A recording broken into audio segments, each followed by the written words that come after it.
Bismillahirrahmanirrahim. Assalamu alaikum students. It's me Inamul Chaghtai and we are discussing chapter number 7. Today our topic is simple pendulum. You are watching my YouTube channel Dr. Physics. I would like to say please like, comment and subscribe, and don't forget to hit bell icon for more videos.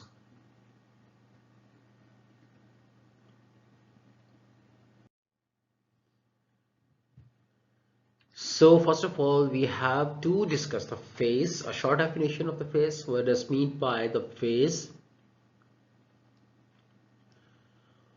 इस diagram में हमें दो angle दिखाए गए हैं। एक angle है जी theta और एक है थीटा नॉट। और अगर मैं थीटा नॉट को रेफरेंस कंसीडर करता हूं तो बॉडी जब यहां से मूव करता हुआ मींस इस पॉइंट से, सपोज जहां भी आपको ये रेड नजर आ रहा स्पॉट, तो यहां से बॉडी मूव करता हुआ जब ये ब्लू तक पहुंचता है तो ये थीटा डिस्प्लेसमेंट कवर करता है। हम इस चैप्टर में 7.2 आर्टिकल में ऑलरेडी डिस्कस कर चुके हैं कि body that is moving on the circular path that exhibits the simple harmonic motion, and we have also calculated the value of the displacement of the projection of the body when it moves on the diameter. Projection moves on the diameter. We have calculated the displacement. We have calculated the velocity as well in the 7.2 article. I just want to say when the body moves from this position to that position, जब body यहाँ से यहाँ move करता है तो it covers an angular displacement theta, जो मैंने यहाँ पे थीटा दिखाया है। तो हम इसे कहाँ पे दिखा रहे हैं? इसको हम इस रेड लाइन से दिखा रहे हैं, और इस रेड लाइन का इस ब्लैक लाइन के साथ जो एंगल बनता है वो थीटा नॉट बनता है। अगर हम इस रेड लाइन को एज अ रेफरेंस ले ले, सपोज हम इसको कह देते हैं O और इसको हम कह देते हैं सपोज पॉइंट O2, और सपोज मैं इसको कह देता हूं O1। तो O1 एक रेफरेंस लाइन है, और from O1 the O2 is making an angle theta, और जब बॉडी मूव करता है from O2 it moves at the position, suppose this position is P, so it has the angle theta. So theta basically is the phase, means I would like to say phase is an angle that specifies the direction, the position, the displacement and the velocity of the body that is moving on the circular path that is exhibiting simple harmonic motion. So phase क्या है? The angle which specifies the displacement as well as the direction of the motion of the point executing simple harmonic motion is known as phase. तो phase angle है, याद रखिएगा। अगर मैं O1 को ऐसे रेफरेंस ले लेता हूं तो फिर मैं टोटल फेज काउंट करूंगा थीटा नॉट प्लस थीटा, और अगर मैं O2 को एज ए रेफरेंस लेता हूं तो फिर बॉडी मूव करता है from this position O2 to P, then its phase would be theta.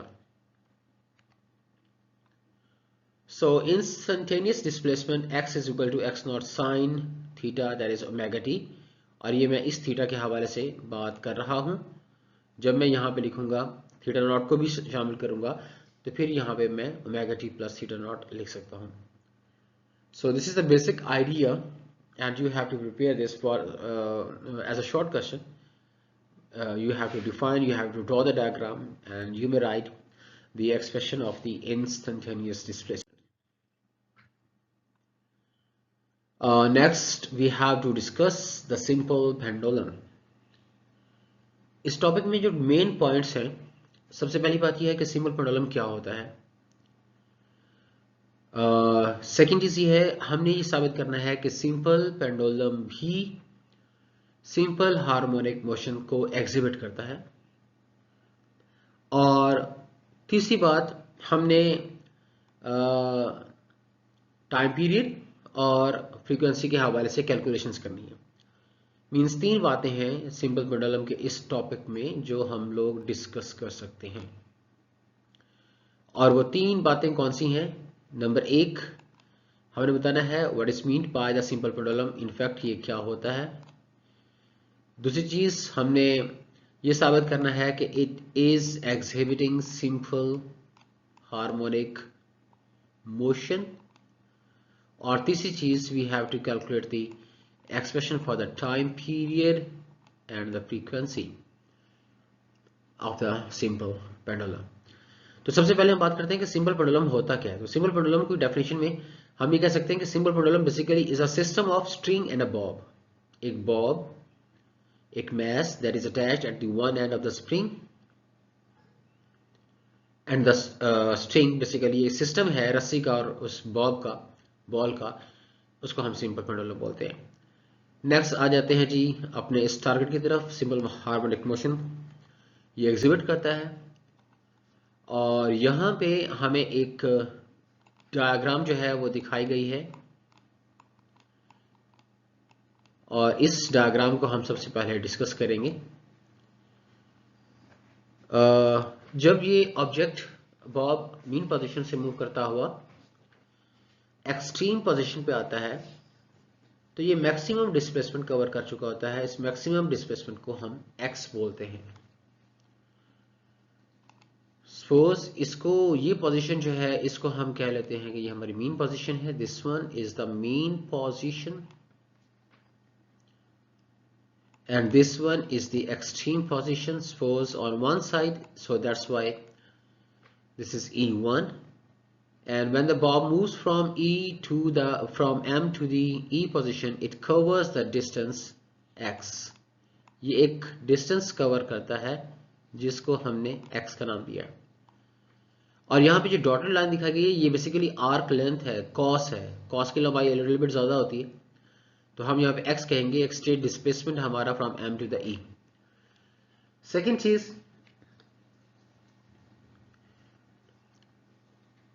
Extreme position E1 पे ये जो बॉब दिखाया गया है इसका वेट वर्टिकली डाउनवर्ड काम करता है, और हम लोग ये डिस्कस करना चाहते हैं कि what is the restoring force, means what is the factor that may bring the bob back to its original position. तो हमने देखना है कि रिस्टोरिंग फोर्स क्या होता है। रिस्टोरिंग फोर्स के लिए हमने वेट को रिजॉल्व किया है इसके रेक्टेंगुलर कंपोनेंट्स में। ये लाइन जो आपको दिखाई गई है ये वेट है, और इसका एक कंपोनेंट हमने ये बनाया है जो ये नजर आ रहा है आपको। सपोज मैं यहां इससे दिखाऊं, ये एक कंपोनेंट है, ये हमारी वेट की लाइन है, और इसका सेकंड कंपोनेंट यहां पे होना चाहिए था, यहां पे इस डायरेक्शन में, जो कि हमने यहां पे दिखाया है ऊपर। अब ये थीटा, थीटा के सामने आपको पता है कि परपेंडिकुलर होता है। अगर थीटा के सामने परपेंडिकुलर है और हमारा वेक्टर वेट है, weight is equal to W and W is equal to M G, so हम ये कह सकते हैं कि इस वेक्टर के दो कंपोनेंट होंगे। एक होगा लॉन्ग एक्स एक्सिस जिसको मैं डब्ल्यू एक्स बोल सकता हूं, और एक होगा वर्टिकल एक्सिस, वर्टिकल कंपोनेंट जिसको मैं डब्ल्यू वाई बोल सकता हूं।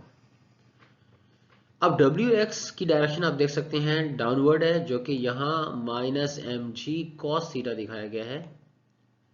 माइनस का साइन इसलिए कि basically weight is playing its role as a restoring force, and it takes the bob back to its mean position.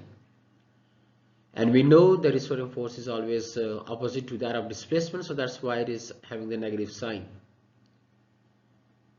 This Wx that is downward is being cancelled by the upward tension force. Downward weight, upward Ft से cancel हो गया, सो बाकी रह गया W Y जो हमारे displacement की direction में है। तो इसका मतलब ये हुआ कि डब्ल्यू वाई बेसिकली वो कंपोनेंट है, ये डब्ल्यू वाई वो कंपोनेंट है वेट का, जो कि बॉब को वापस मीन पोजीशन पे लेके आ सकता है। तो इसका मतलब ये हुआ कि जो हमारी रिस्टोरिंग फोर्स है वो बेसिकली इस WY की वजह से है। सो WY की वैल्यू क्या होगी, हम जानते हैं WY is equal to minus mg sine theta. W is equal to mg होता है, और वर्टिकल कंपोनेंट के लिए हम साइन थीटा लगाएंगे, minus mg sine theta. So restoring force ये हमारी जो बनती है, यहाँ पे FR के साथ हम यहाँ पे F के साथ R लिख सकते हैं, restoring force minus mg sine theta के बराबर है।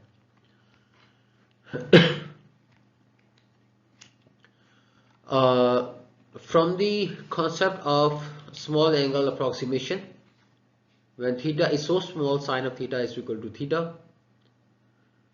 So इस साइन ऑफ थीटा की जगह हम थीटा लिख देंगे और इक्वेशन बन जाएगी F is equal to minus mg theta.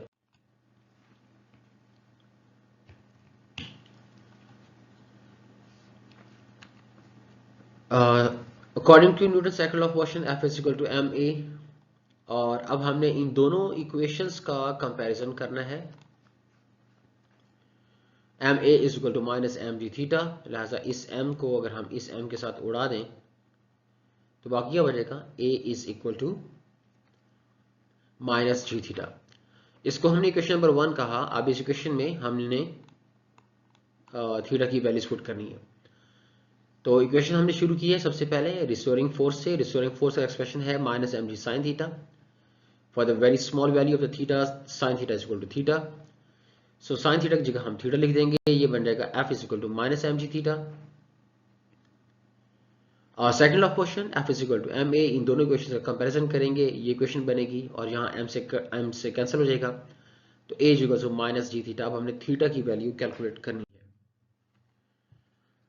Chapter number 5 में हम लोग पढ़ चुके हैं S is equal to r theta, और चैप्टर नंबर 1 में भी हमारा रेडियन का कंसेप्ट था, और रेडियन को हमने डिफाइन किया था। 1 रेडियन क्या होता है कि arc length becomes equal to the radius of the circle, then the angle subtended between the two radii is said to be 1 radian.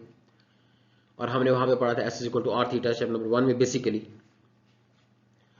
सो इस लिहाज से अगर थीटा को देखा जाए that is S by R, और S क्या है, वो हमारा आर्क थी, कॉस थी रेडियन वाले कंसेप्ट के मुताबिक, और R क्या था, हमारा रेडियस था। अगेन हम उसी डायग्राम को एक दफा दोबारा देख रहे हैं, लेकिन अब हम एज्यूम करेंगे कि ये जो लंबाई हमें दिखाई गई है from this point two this one, आपको शायद नजर आ रही होगी, यहां से यहां तक की जो ये लंबाई दिखाई गई है, ये लंबाई टोटली जो दिखाई गई है, हम एज्यूम करते हैं कि ये लंबाई किसी सर्कल का रेडियस है। तो हम रेडियस ड्रॉ करते हैं such that this length basically becomes the radius of that circle.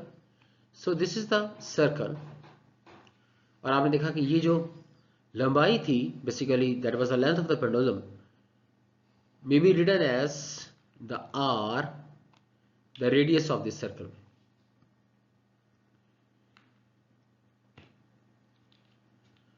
So इस equation theta is equal to S by R को अगर इस सिचुएशंस में अप्लाई किया जाए तो थीटा की वैल्यू क्या बन जाएगी, थीटा की वैल्यू बन जाएगी S बाय L।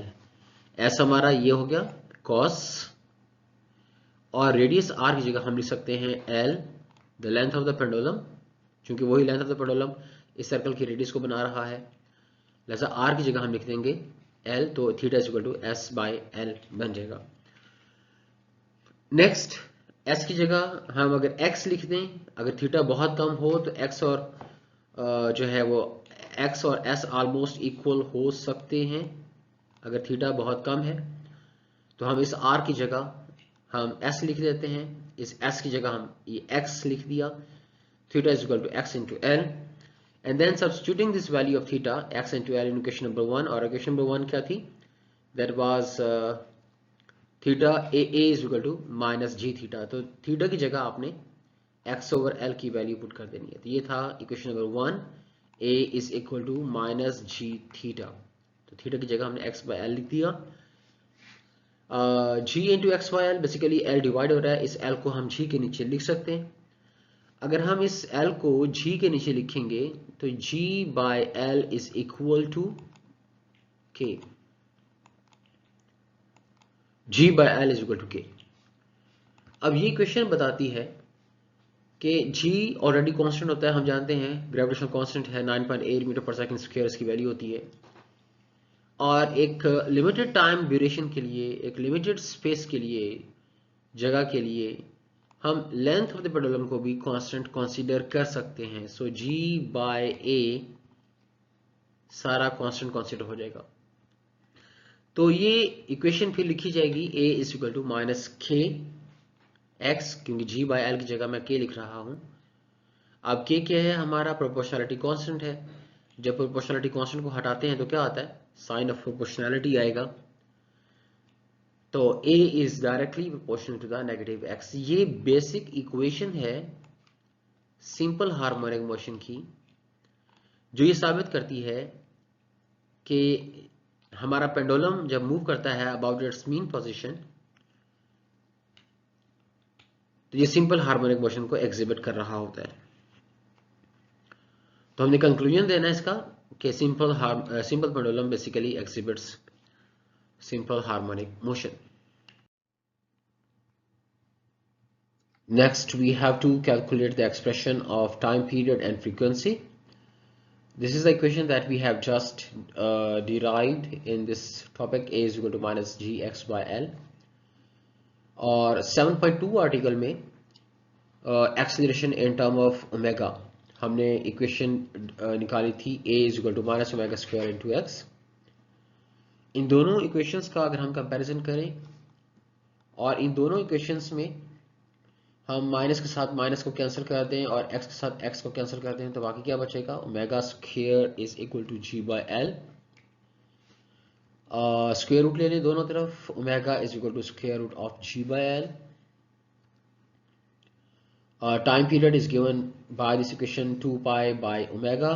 अब इसमें ओमेगा की वैल्यू इस इक्वेशन में हम पुट कर दें तो ये एक्सप्रेशन बनेगा, time period is equal to the 2 pi by under root of g by l, and this is equal to the 2 pi into l by g under root। तो ये इक्वेशन क्या इंडिकेट करती है? This equation shows that the time period depends upon the length of the pendulum and the acceleration due to the gravity। ये दो factor हैं जिनमें time period depend करता है, and time period is independent of the mass of the bob। तो ये equation है time period के हवाले से। और नेक्स्ट फ्रीक्वेंसी के हवाले से t is equal to 2 pi L by G, और हम जानते हैं frequency is equal to 1 by T. So putting the value of t into this equation, अगर आप इसमें वैल्यूज पुट करेंगे, f is equal to 1 over 2 pi L by G under root बन जाएगा। इस इक्वेशन को रीअरेंज करेंगे तो frequency is equal to 1 over 2 pi G by L. This is the frequency of the simple pendulum। So this is the end of this topic. Thanks for watching.